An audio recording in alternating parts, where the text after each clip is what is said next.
What's going on? What's going on?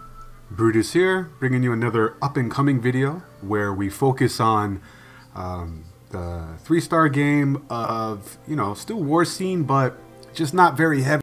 The end game where it's max 30-30 or max 40-40 for Town Hall 10s and stuff like that, because there's a wide variety out there of gamers that, myself included with my Rush Town Hall 10, that just simply don't have max royals. And that's a very different approach to the bases that still have the similar strategies in mind. So that's what we focus on for this. And I'm over here. It's been a while since I've showed some of these wars.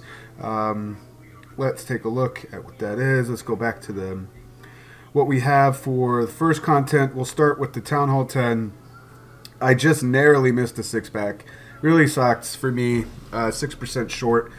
My golem did not go according to plan as far as tanking for my queen. So I only have 2025. I am still resurrecting this Town Hall 10. It was the first account I've ever had. It's a long way to go. So it's really, it's still Town Hall 10 level 1 Infernals. It's kind of comparable for these Royals. And you can see this strategy here. I believe this is an internet base.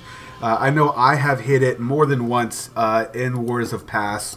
And it's always the same strategy that we do. And when you have low royals, the philosophy that I kind of encourage is you go for a safe 2, because at this level of wars, that's what you need, with a chance for 3. And here's a great example. The plan for this was a queen walk, gobo with rages, to basically clear away the ring and then leave a Valk dive for the end to get that 2 with a rage and heal if I get those Infernals down. And again, this is a fresh hit, but it's an internet base, so I kind of anticipated where things were going to be.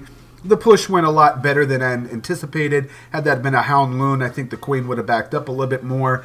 But with that ring all out of the way now, pretty confident I got that safe 2, but with the chance for 3, you can take a look at it here. That heal was actually planned to sustain the push a little bit longer, but the healers lasted a little bit a lot longer than I had originally planned. With the Infernal Tower streams being taken up on the right side, I realized this was the opportune moment to send in that Valk dive. We'll zoom in, you can appreciate it. Rage, everything is gone, nothing can be healed, but once that Infernal Tower goes down, I realize how quickly that went down, that I should invest the heal here rather than the ring around the rosy portion of the army coming around, to really just get more percent, and then it ends up clearing. So it was a plan for 2 with the chance for 3. Here's an example of why I believe in that philosophy when you have a Rush Town Hall 10, kind of like I do, is rushed meaning the Royals are nowhere near where they should be at this level of the game. It's just... farming takes time. Once I get KB and 1 Hive Brute, which is about 4 weeks away from becoming max 10 and 9 over at 1 Hive, all my time will go to bringing this account back up, and then I can bring better content, I guess, as far as 10 on 10 on the up-and-coming. But I did want to include some of that because I know on the up-and-coming this would also be relevant. Let's scroll down to some other low royals, but some great plans. We have Coffee. This was a good one. 2020, I know some people might be like, well, that's not low. Technically, in the war scene, that's about normal. That's about just below average. Hitting a base here with max expos, but Town Hall 8-point defense, Archer Towers. I think this guy has it backwards. Anyway, they do hit hard. I like the approach here with the one of the 2 golems. Once that cannon goes down, then he knows he's safe to send the other one to keep a nice wide spread on his kill squad push. I also want to call out that he only used he's a little wizard heavy on this, but he had to do it to make sure that that cannon went down. Usually you just need about 5 to 6 wizards. I think he used 7, but really nice funnel here. Nowhere but in for those bowlers to go. Jump well placed. Look how much value he gets for this push. Rage and jump investment of spells, and 1 poison to slow down the Dragloon. CC, but I mean, he still has a king ability and the queen ability, and as those defenses on the ring are being tanked, he can spread them in not spread them in. He can sprinkle in the hogs to take care of those point defenses as they're being distracted, and then it just allows him to have so many hogs left over at the end here. You can Stu has a queen ability as well. Look at the golems just tanking on. He Stu has a full golem. Unbroken, but that's really just an example of the Town Hall 8 defenses. You know, had he had max Town Hall 9 point defense hitting all that, probably would have had some golemites by now. What is able to bag the ability coming into a wizard tower? Scary moment with the bomb going off in the wizard tower combination, but he has a wizard on the far left for cleanup, so we'll just go to ×4. Nothing was a nice job and a well placed wizard on the trash ring. I still think it's funny. Coffee is a co-leader that came over as a Town Hall 8 to Ain't Nobody from a failed merge way back in the day. And here he is, wrecking face as a co-leader. I mean, I just think that's a great story for him. And I know he's having fun. Kick-Ass Sarah. Here's another base that is only quite common.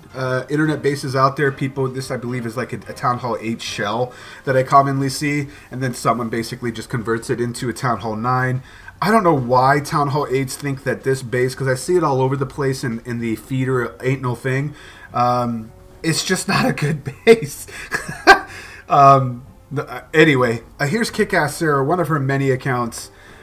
She's also a co-leader. And I thought it was relevant to show because she has teen heroes and going against an base that's quite common that I know a lot of people watching would see these kinds of bases and how they're being handled. What's good about having the only positive thing I should say about the replays that we're watching is talking about kill squad pushes and things like this. Why they're successful is the level 4 golem on both of them. I mean, there's low royals or relatively normally low royals. So what does that mean? If you have more tankage, it gives you a little bit more time. It's kind of a horse apiece, where it gives you a little bit more time to shoot things to get deeper in with level 4 golems, as opposed to like having a 20.